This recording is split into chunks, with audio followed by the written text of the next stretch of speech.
Eu cumprimento a amada igreja com a paz do Senhor Jesus. Aproveitando os irmãos de pé, gostaria de ler um versículo da palavra de Deus. Primeira carta do apóstolo Paulo aos Coríntios, capítulo 5, versículo 7. 1 Coríntios 5, 7. O irmão projetar a palavra de Deus. Estou lendo traduzida em português pelo João Ferreira de Almeida, revista e atualizada. Enquanto os irmãos encontram, gostaria de externar o meu agradecimento ao pastor Enoque, que mais uma vez nos confia aqui o microfone, uma porta que o Espírito Santo abre para a ministração da palavra, e para mim é uma honra servir a igreja com a palavra de Deus. Somos todos servos do Senhor, e esse ofício ele incumbiu sobre as nossas vidas, os obreiros, presbítero Moisés, presbítero Juraci, que estão aqui na retaguarda, sempre intercedendo pela obra do Senhor. Diz assim a palavra de Deus: alimpai-vos, pois, do fermento velho, para que sejais uma nova massa, assim como estáis sem fermento, porque Cristo, a nossa Páscoa, foi sacrificado por nós. Ainda de pé, gostaria que os irmãos passassem um pouco aí as folhas, algumas páginas da Bíblia, até o capítulo 15 de 1 Coríntios. Vou ler do versículo 1 ao 4. Diz o apóstolo Paulo a esta mesma igreja: também vos notifico, irmãos, o evangelho que já vos tenho anunciado, o qual também recebeste e no qual também permaneceis. Versículo 1. Versículo 2: pelo qual também sois salvos, se o retiverdes, tal como vos tenho anunciado, se não é que crestes em vão. Porque primeiramente vos entreguei o que também recebi, que Cristo morreu por nossos pecados, segundo as Escrituras, e que foi sepultado, e que ressuscitou ao terceiro dia, segundo as Escrituras. Aleluia! Louvado seja o nome do Senhor. Podeis assentar, queridos irmãos. Toda honra, toda glória seja dada ao Senhor Jesus, que ressuscitou ao terceiro dia. Nesse dia de hoje, você, assim como eu, deve ter recebido muitas mensagens, muitas palavras referindo à Páscoa. Quando você anda nas redes sociais, os pastores, os padres estão falando sobre a Páscoa. E a palavra de Deus, ela diz que Jesus é a nossa Páscoa. A Páscoa em si é uma festa judaica. O judeu, ele é festeiro. O Deus se manifesta no Velho Testamento como um Deus de festas. Pelo menos 7 festas muito importantes, você vai lembrar rápido aí na palavra de Deus. A festa do Ano Novo, o Yom Kippur, o dia do perdão, as festas das cabanas, as festas das luzes, o Purim, o Pentecostes, a festa de Páscoa. Tudo isso remete a um povo que estava escravizado há 430 anos no Egito. Um povo que ficou cativo, um povo que sofreu duras penas, castigos por desobediência a Deus. Deus permitiu que esse povo ficasse subjugado ao Egito e ao poder de Faraó por séculos. E esse Faraó intentou matar os bebês que nasciam dos israelitas, na época, os hebreus que ali estavam. E Deus levanta um homem de Deus, Moisés, e capacita ele, juntamente com o seu irmão de sangue Arão, para procurar Faraó, que negou a retirada desse povo do Egito. O Faraó queria continuar escravizando esse povo cresceu muito, ficou perigoso para o Império Egípcio ali naquela época, porque era em número, estava prevalecendo. Então, Deus mesmo endureceu o coração de Faraó, Deus mesmo derramou 9 pragas sobre aquela nação. As pragas atingiam os egípcios, seus animais, mas não atingiam os hebreus no mesmo local geográfico. Então era algo fenomenal, era para que Faraó, depois disso tudo, amolecesse o coração, mas mesmo assim ele insistia em escravizar o povo de Deus. Então Deus se revela a Moisés, diz a Moisés, está aí bem em Êxodo capítulo 12, versículo 1, e falou o Senhor a Moisés e a Arão na terra do Egito, dizendo: neste mesmo mês, que é o mês de Nissan, que é o primeiro mês, vos será o princípio dos meses. Este vos será o primeiro mês do ano. Para nós, nesse calendário aqui do Ocidente, está entre março e abril. Falai a toda a congregação de Israel, dizendo: aos 10 deste mês, ou seja, no dia 10, tome cada um para si um cordeiro segundo a casa dos pais, um cordeiro para cada casa. Então, um cordeiro de 1 ano era para ser tomado, e esse cordeiro ele ficava ali examinado até o 14º dia, porque ele deveria ser um cordeiro imaculado, deveria ser um cordeiro sem defeito, e tinha que fazer um exame microscópio, minucioso desse cordeiro, e Deus falando com Moisés disse: mas no 14º dia vocês vão sacrificá-lo à tarde, vocês vão matar o animal, vocês não vão cozinhar, e nem, vocês precisam assar ele inteiro, não é para quebrar nenhum osso dele, e vocês vão comer da carne, vão tomar do sangue, vão colocar em vasilhames, vão pegar esse sangue, vão passar nos umbrais das portas, ou seja, nas ombreiras, nas laterais, e vão comer rápido, porque à meia-noite eu vou passar pela terra do Egito e vou ferir todo o primogênito, humano e dos animais. Raiahasi. Deus falou, e os hebreus obedeceram, ipsilinha, pegaram esses cordeiros, se a família era pequena, dividia com a outra família, de maneira que as contas ali eram todas realizadas, mas ninguém ficou sem fazer isso. E à meia-noite, o Senhor passou, e a palavra Páscoa, ela vem de Pesach, que é um verbo, significa passar. Essa palavra está descrita na Bíblia, muito, através da sua forma substantiva. Algumas vezes ela é indicada pelo profeta Isaías para mostrar proteção, e dá a ideia de Deus protegendo o seu povo, assim como uma ave protege os seus filhotes. E é interessante que nós aprendemos sempre a chamar o Deus Pai de Pai. Até na oração do Pai Nosso, Jesus ensinou: Pai Nosso que estás nos céus, mas Isaías coloca como Deus, de uma personificação, uma figura para a gente entender, como uma mãe. Ele fala: pode uma mãe esquecer do seu filho no ventre, ou seu filho que mama? E ali, ele diz mesmo, responde, ele fala: pode sim, mas eu jamais esquecerei de vocês. Dá a ideia de um cuidado, assim como a galinha cuida dos seus pintinhos, não é? Deus é assexuado, Deus não é pai nem mãe, Deus é espírito. Reihai-shi-si. Ali-mi-o-ha-si. Grande Deus, aleluia. Passa.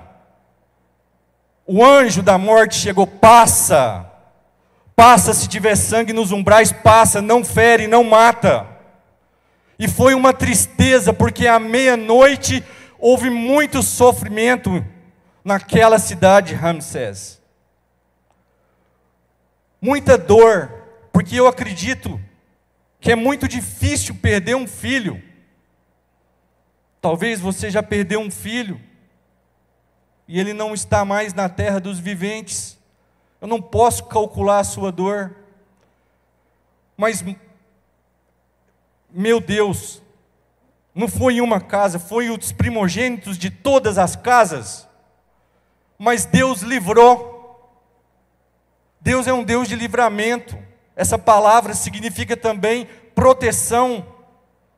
Significa que nós somos guardados por Deus, ainda que os obstáculos estejam ao nosso redor, ainda que as sombras estejam ao nosso redor, as trevas podem estar ao nosso redor, mas Deus é quem nos guarda, Deus é quem nos protege, Deus é quem nos livra de todo mal, inclusive do anjo da morte. Porque são as misericórdias do Senhor que se renovam todas as manhãs, e se não fosse ela, nós seríamos consumidos, totalmente mortos, aniquilados, pelo príncipe das trevas desse século, que nos odeia. Mas graças a Deus, que Deus nos guarda, aleluia. Então Deus dá lei para Moisés, lei de legalidade em relação a essa festa, dizendo, os escravos não podem participar, a não ser que eles sejam circuncidados. Isso é para o hebreu. Mas se ele quiser circuncidar, ele pode participar. Vocês vão fazer isso ano a ano, de maneira perpétua, porque vocês vão lembrar desse dia em que eu livrei vocês dessa escravidão e desse cativeiro. Então o faraó chega a Moisés e fala, tira esse povo daqui e vai embora, antes que nós vamos acabar morrendo. E diz a palavra que Deus castigou os deuses do Egito, porque o Egito tinha deuses com D minúsculo, o maligno. Mas Deus mostrou que Ele é infinitamente maior do que o maligno. Porque Deus é o nosso Deus, Ele é um Deus com D minúsculo, Ele é o Eu Sou, Ele é o Deus Todo-Poderoso, o El Shaddai. Alehashi, aleluia, glória a Deus. Então o povo foi e ainda deu prata e ouro, e essa prata e ouro, pastor Enoque, estava eu pensando, já era direito dele, porque eles trabalhavam sem receber. Na verdade, essas joias de prata e ouro ficavam com os egípcios, mas elas eram deles. E eu aprendo uma outra lição aqui. Deus, Ele sempre vai conceder aquilo que te pertence. Ele é um Deus justo, Ele não concorda com a injustiça, Ele compadece de você. E no momento certo você vai receber tudo o que Ele tem para você. Tenha paciência, aquele povo esperou 430 anos, mas saiu livre para adorar a Deus, fora daquele ambiente, ainda saiu com riqueza, com ouro e com a prata. Nessa festa, tinha o cordeiro, tinha as ervas amargas, tinha os pães sem fermentos, as mulheres pegaram essas massas e levaram na correria para o deserto, e diz a palavra de Deus que eram 600 mil homens. Grande livramento. Aleluia. E é tudo um símbolo, é tudo uma sombra. O Velho Testamento faz parte da palavra de Deus, porque ele aponta para o novo, ele é uma sombra. Alguns dizem que é como se fosse um espelho embaçado, a revelação vai sendo progressiva.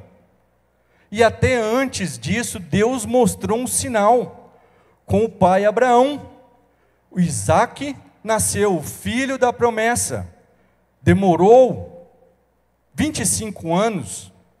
Isaac nasceu quando Abraão tinha 100 anos. E nessa era da ansiedade nós queremos tudo para agora, mas temos que ter paciência e esperar no Senhor com paciência. A paciência é uma virtude.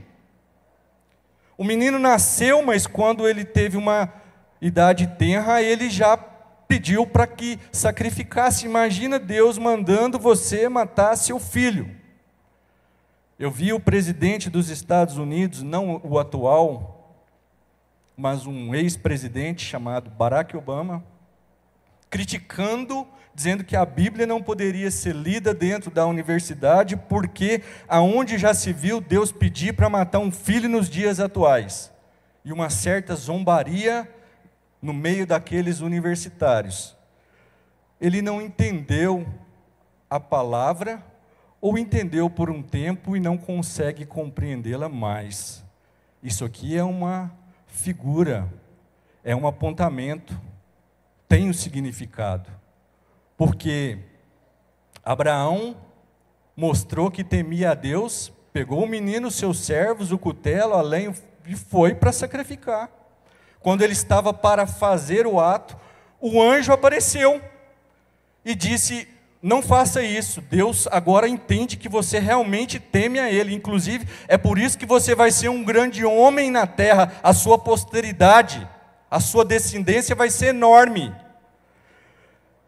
Mas no caminho o menino perguntava, porque já tinha entendimento, aonde que está o cordeiro? Olha o cordeiro aí de novo. E Abraão disse: Deus proverá o cordeiro. É óbvio que esse cordeiro foi sacrificado e que o sacrifício de Isaque não seria suficiente para redimir a humanidade, porque Isaque, por mais que fosse uma bênção, ele era nascido de homem e homem já recebia a mácula do pecado. Ayuhasi, oh grande Deus, louvado seja o teu nome. Os anos se passam, Deus esclarece ainda mais através dos profetas. O profeta Isaías fala muito desse cordeiro. Ele diz no capítulo 53, quem deu crédito à nossa pregação e quem se manifestou o braço forte do Senhor, porque foi subindo como um renovo perante ele, como a raiz em uma terra seca. Era uma plantinha pequenininha que crescia aos poucos, ela não tinha parecer nem formosura, ela não tinha beleza para que desejássemos. Era desprezado. Era o mais indigno dentre os homens, ele era um homem de dor, experimentado nos trabalhos, era um homem servo. Não fazíamos caso algum dele. Verdadeiramente ele tomou sobre si as nossas enfermidades. Isaías diz que quando viu Jesus, 700 anos antes de Jesus nascer, ele via Jesus sofrendo, e ele via como se os pecados fossem dele próprio, que Deus estava o castigando por causa das suas próprias falhas, porque é isso que ele pensava nessa revelação. Porém, num determinado momento, Isaías fala assim, mas não era por causa das enfermidades dele, não era por causa dos pecados dele, era por causa nossa. Ele estava sendo afligido, ferido de Deus, mas foi ferido por causa das nossas transgressões, porque ele não teve nenhuma. Ayahasi, todos nós andávamos desgarrados como ovelhas, desviávamos dos caminhos, mas pelas pisaduras dele nós fomos sarados. Oh glória, Deus moeu ele por causa das nossas iniquidades, o castigo que nos traz a paz estava sobre ele. Nós começamos a compreender. Isaías estava se referindo, e ele foi oprimido e não abriu a boca, como um cordeiro. Como um cordeiro, foi levado ao matadouro, como uma ovelha muda perante os seus tosquiadores, ele não abriu a boca. E na boca de Jesus, segundo o versículo 9, nunca houve um engano, nunca houve uma mentira. Mas o Senhor agradou moê-lo, fazendo-o enfermar. Quando a sua alma se puser por expiação do pecado, verá a sua posteridade, prolongará os dias, e o bom prazer do Senhor, a alegria de Cristo pela obra que ele fez de redenção. oh glória, prosperará na sua mão. Oh glória a Deus, obrigado Jesus. Isaías escreveu nitidamente sobre a crucificação de Cristo. Cristo é lindo, Cristo é belo, mas Isaías viu Cristo sofrendo, por isso que ele não viu nele naquele momento beleza e nem formosura. Cristo nasceu como a promessa se cumpriu, porque tudo que Deus promete verdadeiramente se cumpre. Essa palavra é, como diz o irmão Paulinho, fiel e verdadeira. Aleluia! João disse que Jesus era, antes de nascer, ele já era Deus, o apóstolo do amor. Ele diz, no princípio era a palavra, e a palavra que estava com Deus, a palavra era Deus. Essa palavra se encarnou. O versículo 14 diz que essa palavra habitou entre nós, e nós vimos a glória dela como a glória do unigênito do Pai, cheio de graça e de verdade. Jesus escolheu seus discípulos, capacitou eles, instruiu eles, enviou eles para fazer a sua obra, a missão. Oh, glória a Deus! Mas, nesse momento existia um outro João, não o apóstolo, e sim o Batista, abrindo os caminhos para o Senhor, pregando um arrependimento, um homem diferente, um homem que ficou separado da sociedade, um homem que ficou em contato com Deus o tempo todo, um homem santo, João Batista. E quando os fariseus foram perguntar quem era João Batista, porque ele já estava incomodando o Sinédrio, ele disse, eu não sou o Cristo. Eles falaram, mas então quem você é? Você é Elias? Não sou. Enquanto mais interrogavam ele, ele parava, pensava e respondia, eu sou a voz daquele que clama no deserto. Arrependei-vos, arrependei-vos, raça de víboras, cobras, peçonhas, religiosos, legalistas. Arrependei-vos, porque é chegado o reino dos céus. E ele batizava ao leste do Jordão, batizava muitos, mas por estar em contato com o Espírito Santo, o próprio Deus falou com ele sobre Jesus. Quando você vê o Espírito repousar sobre ele como uma pomba, esse é o meu filho. E Jesus chegou diante de João para cumprir a Escritura, e João abriu a sua boca diante dos seus discípulos, dizendo, eis aí o Cordeiro de Deus, que tira o pecado do mundo. Oh glória!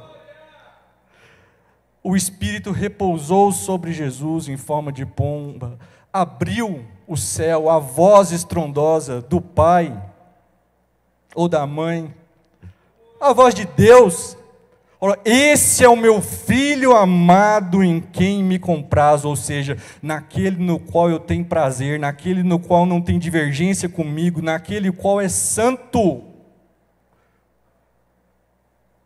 E Jesus fez obras grandiosas, por 3 anos e meio, no meio do povo, inclusive ressuscitando alguns, como foi com o filho da viúva de Naim, como foi com o filho do centurião, como foi com Lázaro,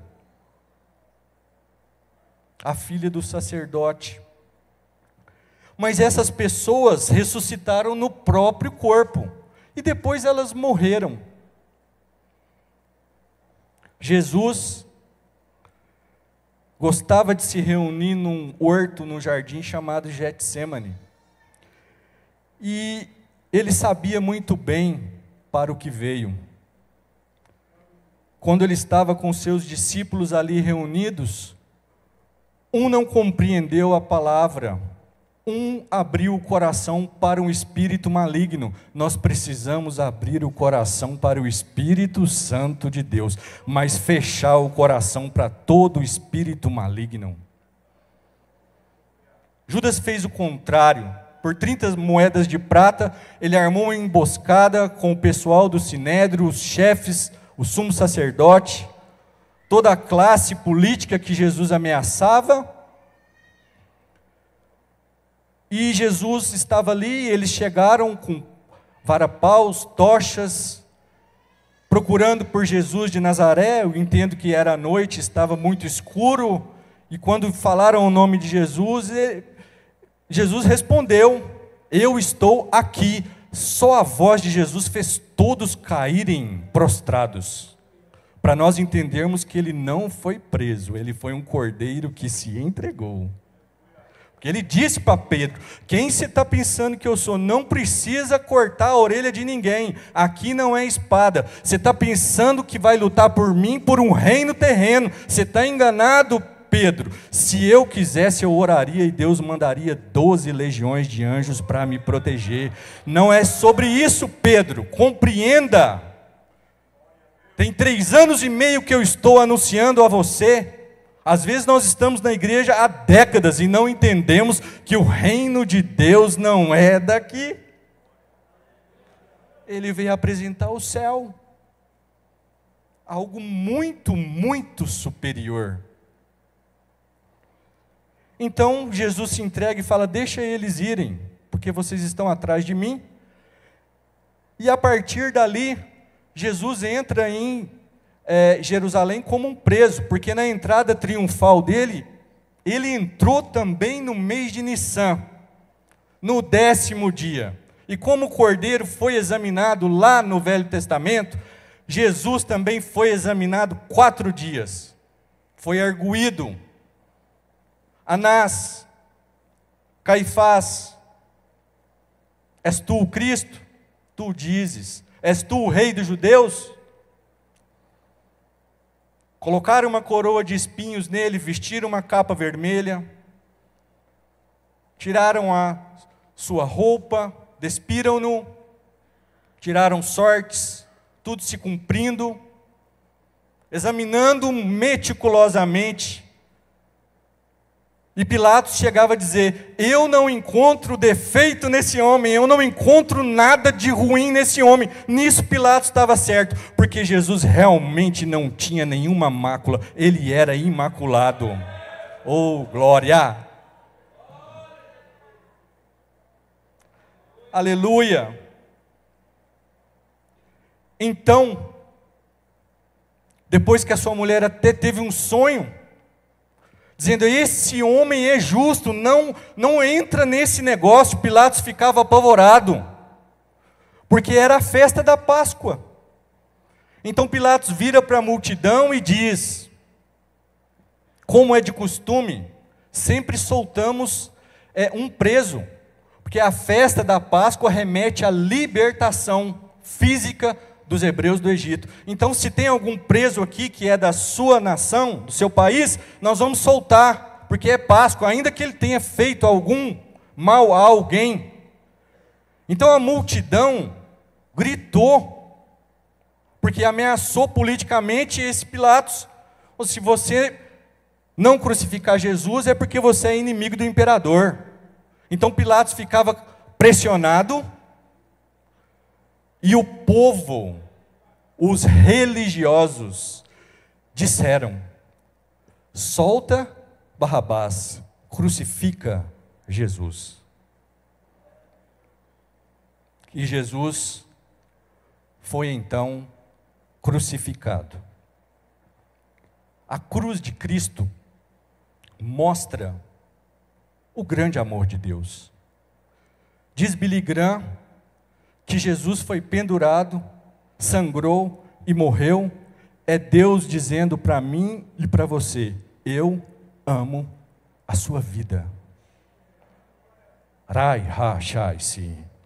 Não vou mais agora promover uma libertação física, eu vou promover uma libertação espiritual, da qual tu nunca antes experimentou. Porque o império da morte dominava desde a queda do homem. Era homem descendo para o mundo dos mortos, mulher descendo para o mundo dos mortos. Não tinha escapatória. Mas Jesus Oh, glória! Ele ressuscitou. Amados irmãos, na cruz de Cristo, tem o verdadeiro amor de Deus, o sangue do Senhor derramado. Se você quiser negar o fundamento do Evangelho, você tem que negar a morte e a ressurreição de Cristo. Então a ressurreição de Cristo passa a ser um ponto central. Porque se de fato ela é verdade, e Cristo ressuscitou dos mortos, isso é a notícia mais importante do universo. Porque Elias já tinha ressuscitado pessoas, jogaram soldados sobre os ossos de Eliseu, ele ressuscitou, mas ressuscitou no mesmo corpo e depois morreu. Mas Cristo vem aparecer com um corpo modificado, com um corpo ressurreto, com um corpo glorificado. Isso é inédito. Então, por séculos, eles tentam negar a ressurreição de Cristo, inventando muitas coisas. Logo naquela época, quando Cristo foi colocado lá no túmulo da família de José de Arimateia, e quando as mulheres foram procurá-lo e não encontraram, os judeus falaram, diz que foi os seus discípulos que passaram por lá e pegaram ele, porque se isso aí realmente aconteceu e parece que aconteceu, nós não vamos conseguir mais deter o cristianismo. E muitos acreditaram e acreditam até hoje que o corpo de Cristo foi roubado. Outros acreditam que Cristo não morreu, que ele desmaiou. Inclusive tem um jornalista investigativo chamado Lee Strobel, que a mulher dele converteu, e ela começou a orar e jejuar, e ele era muito cético, muito ateu mesmo, e ele começou a investigar a obra da cruz, para tentar tirar ela do caminho dos céus.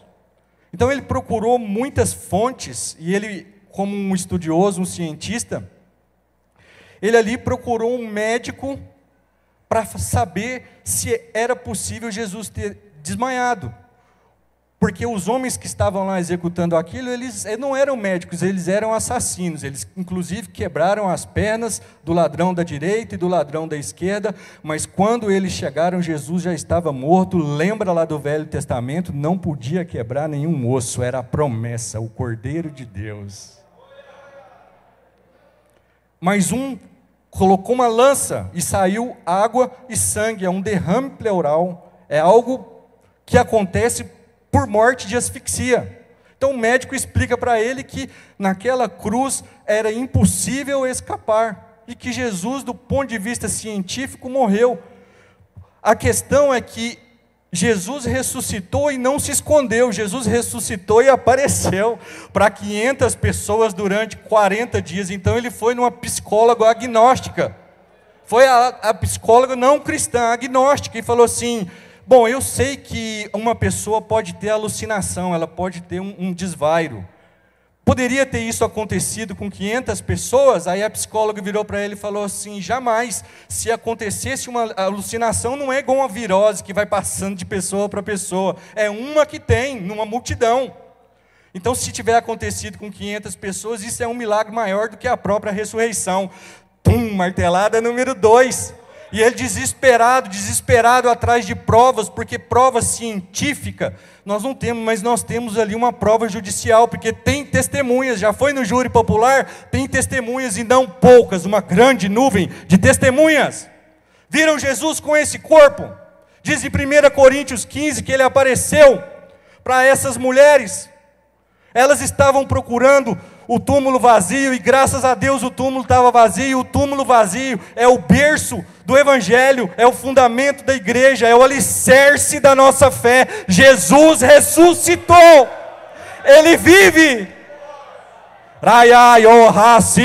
Tinha 2 varões lá, sentados, um à cabeceira e um à ponta, aonde Jesus tinha deitado no leito. Os discípulos olharam, viram o lenço, o da cabeça inclusive estava dobrado.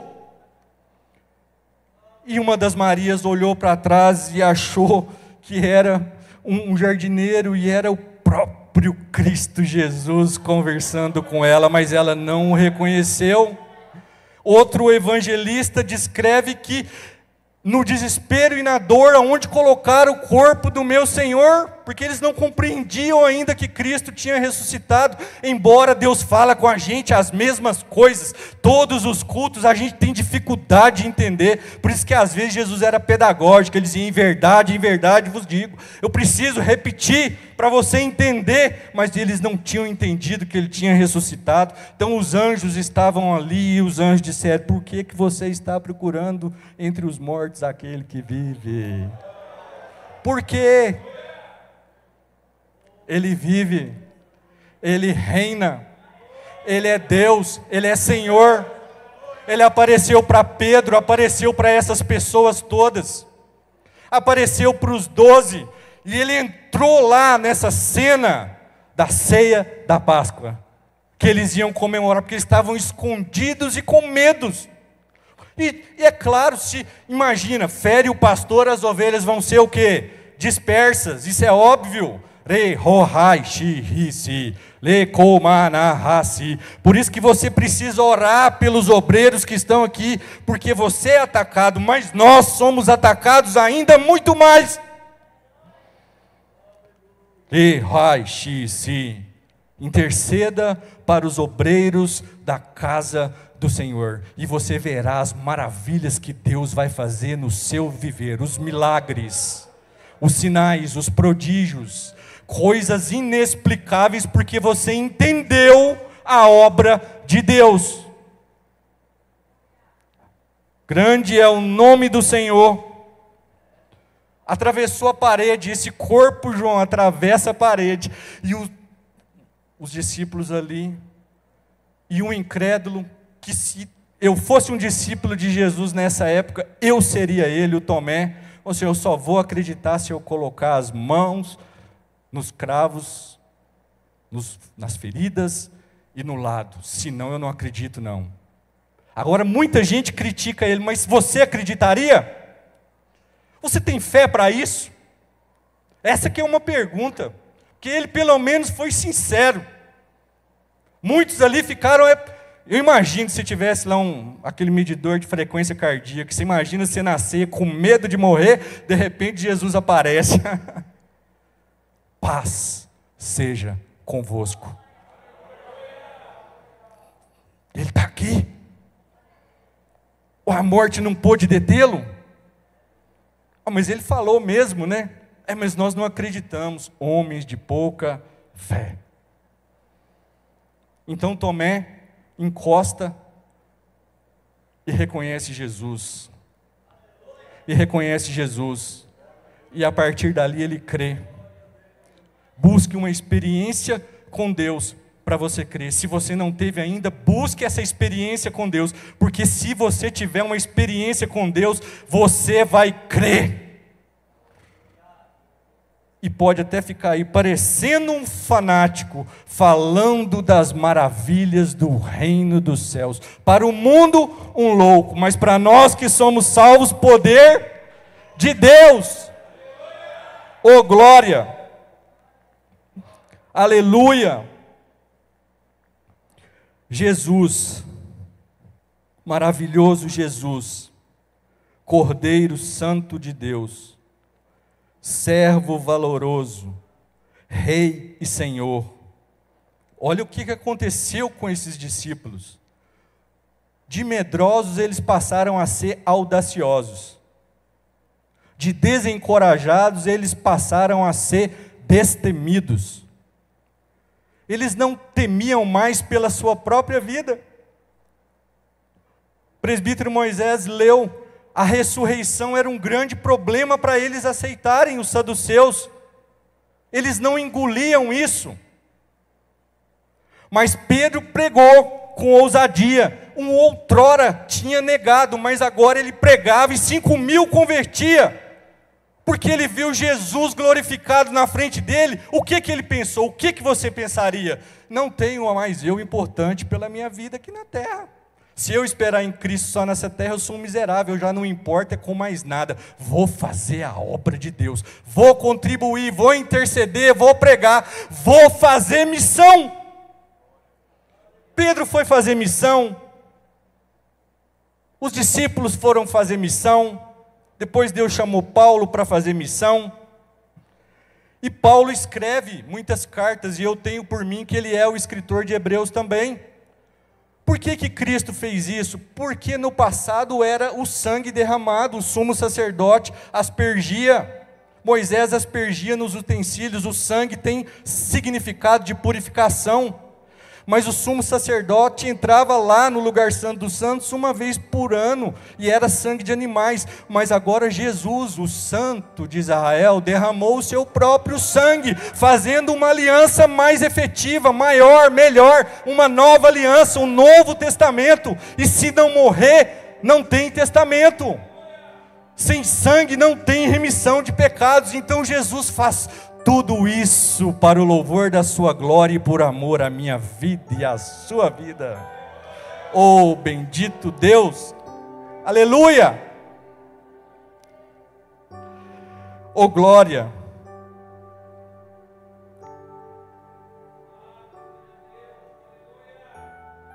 Esse Paulo, esse missionário, escreve no capítulo 15 de Coríntios sobre essa ressurreição. Se você quiser ler sobre a ressurreição de maneira extensiva, leia os 58 versículos de 1 Coríntios 15. Porque ali você vai encontrar que os gregos estavam tentando tirar da cabeça dos cristãos que houve ressurreição. Porque para o grego, o corpo é mortal, mas a alma é imortal. E de qualquer forma, a alma ia para o céu. Então pregar que Cristo ressuscitou num corpo diferente, no corpo de glória, era uma afronta para eles, e essa heresia estava entrando dentro da igreja. Então o apóstolo Paulo não concorda com isso e descreve as suas teses impactantes. Vocês estão no evangelho que eu ensinei para vocês, ou vocês já foram para outro? Porque eu ensinei que Cristo morreu e ao terceiro dia ele foi ressuscitado, e ele pagou pelas nossas dívidas. A morte foi substitutiva, era para a gente estar lá, mas ele foi no nosso lugar. Foi isso que eu ensinei, Paulo falando. E agora vocês já estão achando que não tem mais ressurreição? E tinha uma coisa estranha acontecendo lá, que se tinha um parente que não era convertido e morria, eles batizavam no nome daquele parente, um batismo de mortos. Ele falou: por que vocês estão batizando no nome de mortos? A missa do 7º dia, de 30 dias, de um ano, adianta? Que estranho, vocês não falam que não tem ressurreição e agora estão batizando nesse procedimento esquisito, antibíblico? E mais, vocês estão falando que não tem ressurreição, mas Jesus ressuscitou. Se Jesus ressuscitou, tem ressurreição. Mas se Jesus não ressuscitou, não tem ressurreição. Ou é tudo ou é nada. Oh, glória! Oh, glória! Como é que você vai negar o depoimento de 500 pessoas? E o apóstolo Paulo fala que a maioria de vocês ainda estão vivos. Se não foi ressurreto, eles levantariam e falaram: Paulo, você está falando uma mentira. Mas eles não falaram, eles falaram: é verdade, é verdade, é verdade. Ele ressuscitou.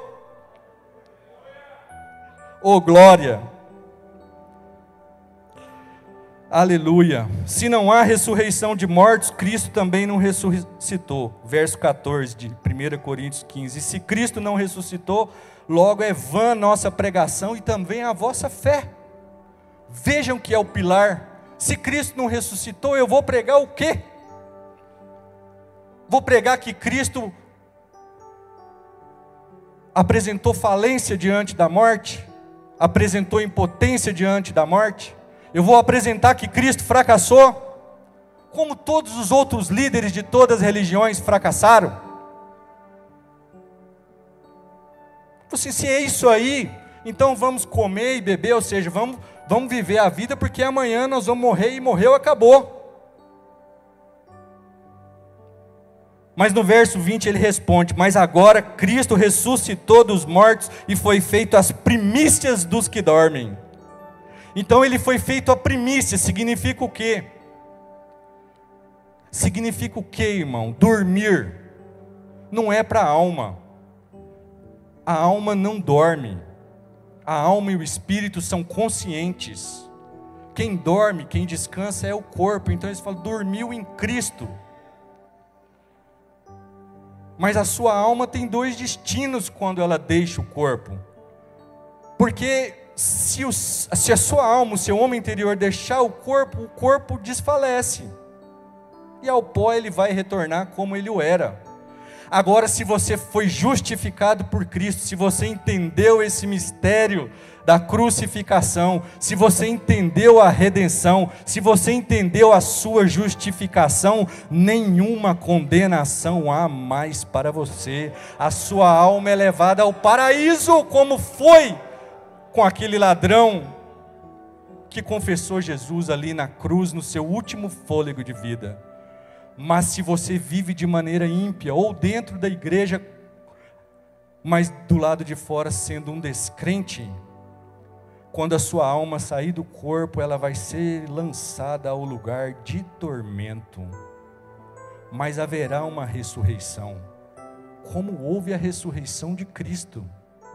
E nesse capítulo o apóstolo Paulo começa a comparar as coisas, porque é difícil entender isso. E ele fala assim: será como uma semente. Então nós precisamos morrer o ego, o eu, morrer a natureza, ser vivificado pelo Espírito, ser santificado por Ele, porque se jogar uma semente santa, vai nascer um corpo incorruptível. Se jogar uma semente santa, vai ressuscitar um santo. Se jogar uma semente ímpia, vai nascer, ou renascer, ou ressuscitar um ímpio. Por isso que é tão importante você guardar a fé até o fim.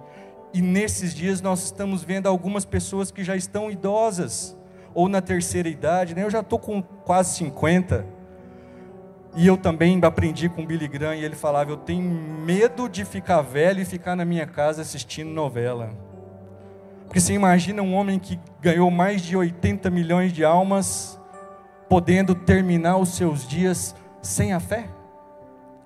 Então ele diz: é ótimo começar a carreira com Cristo, mas precisa terminar bem.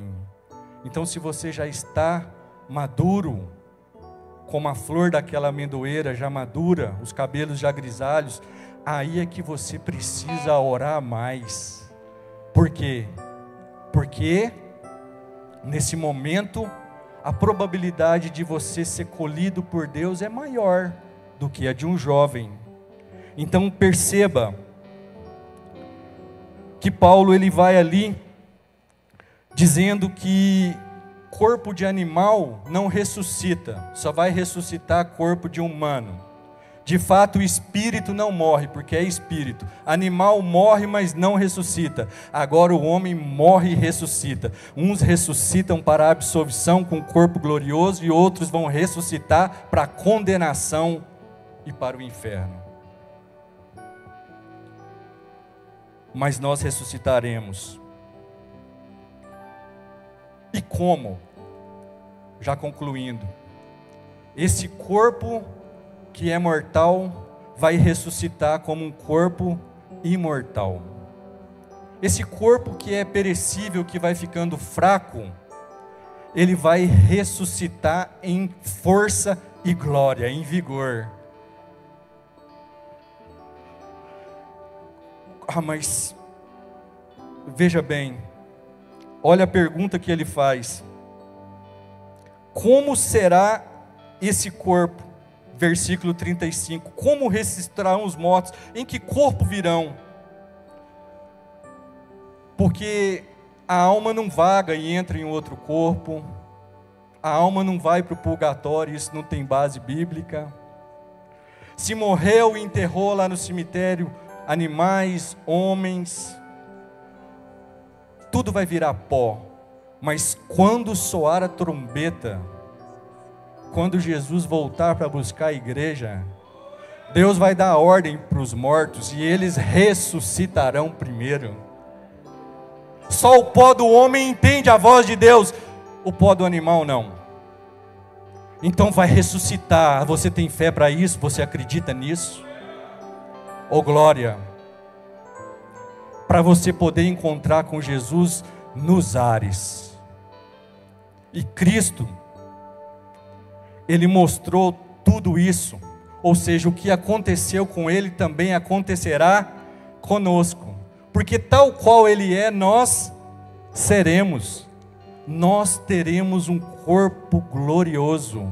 Um corpo que vai voar numa velocidade mais rápida que a velocidade da luz. A velocidade da luz é 300 mil quilômetros por segundo. Mas os cientistas dizem que o universo tem 90 bilhões de anos-luz. Se Jesus viajasse na velocidade da luz, 2000 anos que ele morreu, ele estaria logo ali na esquina. Rei, Hai, Shai, Si. Quem já foi arrebatado de sentido sabe que você voa na velocidade acima da velocidade da luz. Esse corpo vai voar. E a sua aparência, porque nós estamos preocupados aqui com a nossa aparência na terra, né? Ela vai ser de uma pessoa com aproximadamente 33 anos. Então, se você já está idoso, se você falecer idoso, se você passar para o Senhor idoso, a sua aparência vai voltar de 33 anos. Se morreu na barriga da mãe, às vezes foi um aborto espontâneo, esse feto ele vai desenvolver a 33 anos e vai ter esse corpo de maturidade espiritual, o corpo tal qual Jesus é. Você não pode conversar com Jesus se você não for tal qual Ele é. Você não pode ficar face a face com Ele se você não for transformado pelo Espírito Santo para ser como Ele é. E o Espírito Santo aperfeiçoa as nossas vidas. A igreja é para aperfeiçoar as nossas vidas. É difícil você acreditar que uma pessoa vai ser arrebatada fora da igreja, desigrejada, porque Jesus instituiu a igreja e foi para aperfeiçoar os santos, capacitou os obreiros para fazer a sua obra, porque todo dia nós precisamos ficar mais parecidos com Cristo. Oh glória! Aleluia! Aleluia! Aleluia! Perceba que você vai ter comida no céu, mas você não vai ser digestão, porque essa parte da digestão é uma parte vergonhosa e o seu corpo será glorioso. Também não vai precisar comer muita coisa, mas você vai comer uma comidinha parecida com o maná lá. Uma pessoa me contou que tem até gosto de abacaxi com mel, mas não vou contar o nome dela. Rehashi, ela teve lá nas portas do céu. Ali, Shimihas. É real, querida igreja. É real. Certa feita, eu olhei para um homem de Deus já idoso, mas eu vi algo fenomenal. Porque o apóstolo Paulo diz assim que a imagem do terreno é semelhante à imagem do celeste.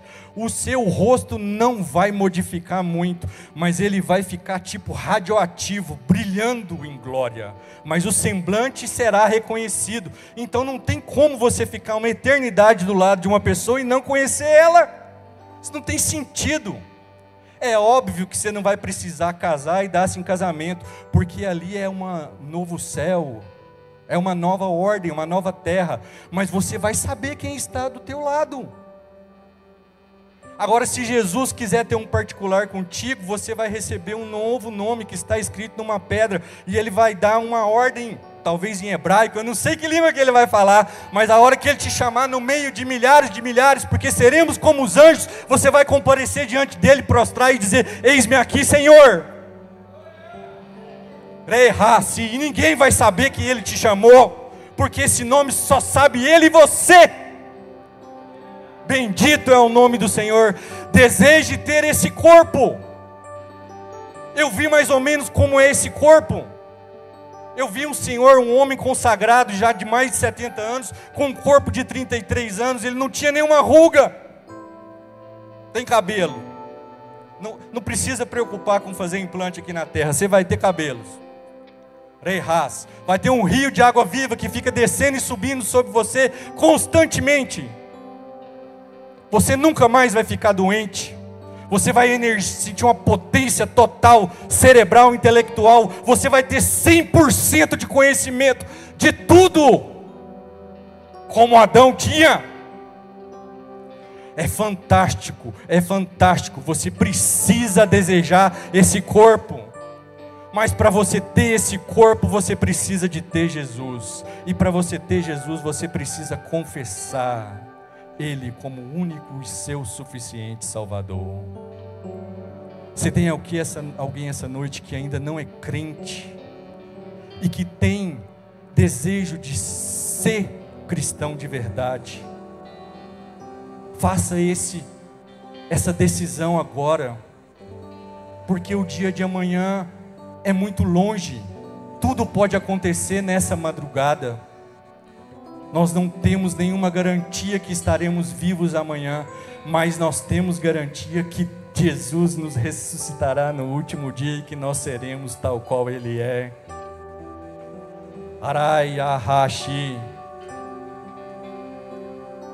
Há 2 semanas atrás eu estava aqui, nesse banco aqui na lateral, durante um louvor, adorando ao Senhor com os olhos fechados. Eu vi de cima do meu corpo, o meu corpo, não esse corpo que você está vendo. Eu estava com umas vestes brancas compridas e tinha algo em cima da minha cabeça que eu não conseguia discernir muito bem, dourado. Mas a visão que eu estava mais ou menos ali daquela altura, eu olhei no meio da igreja, e no meio da igreja tinha um ser bem largo, bem grande, e eu comecei a subir os olhos, ele passou para cima do teto, e eu comecei a correr os olhos, e os meus olhos foram correndo até no infinito, muito, muito alto, e lá em cima eu também vi que ele tinha algo na cabeça dele, como se fosse um diadema ou uma coroa. Culto de doutrina. Às vezes você não vem no culto de doutrina. Eu tive essa experiência, essa visão no culto de doutrina. E o que significa? Que Jesus é o dono da igreja. Amém. Jesus está lá à destra de Deus, é uma figura. As visões são figuras, são representações de como Deus quer que nós entendamos tudo isso. E eu não sou melhor do que você, se você não tem a visão, mas se você tem a visão, pastor Enoque, é bom que conte a visão. Porque significa o quê? Nós somos pequenos Cristos. Significa que nós vamos ser tal qual Ele é. Nós vamos ser parecidos com Ele, nós vamos ser misturados no céu. Oh, amado irmão, é óbvio que Ele é infinito, e se eu fosse um ponto, Ele seria uma reta infinito, mas dava para ver que a performance que Ele me concedia era a performance que Ele tem. Você será como Ele. Ele é o proprietário do céu, Ele é o dono do céu, e você vai ser herdeiro do céu. Você tem que ser como Ele é. É isso que Deus me passava na visão. E é isso que eu preciso passar para você. Se você está distante dos caminhos do Senhor, volte para Cristo hoje. Se você está triste, desiludido, separado pelo pecado, eu preciso te dizer, não foi por causa da política, não foi por causa da afronta militar e nem a afronta de Roma. Ele morreu, foi pelo meu e pelo seu pecado. Ele venceu o pecado, Ele venceu a morte, Ele matou a morte, e a morte não vai poder te deter. Se você viver com Ele, viva com Cristo, viva com o Senhor, viva com Jesus. Se você quiser receber a oração durante esse louvor, nós poderemos orar por você aqui na frente. Se você quer entregar a sua vida para Jesus, espera a gente aqui no final do culto. Eu quero conversar com você e orar por você. Se você precisa fazer um concerto com Cristo, vem aqui na frente, eu quero orar por você. que me enxugue, morrasse, ras. Jesus vive, Ele reina. Ele vive dentro de mim, dentro de você. Oh, glória! Aleluia!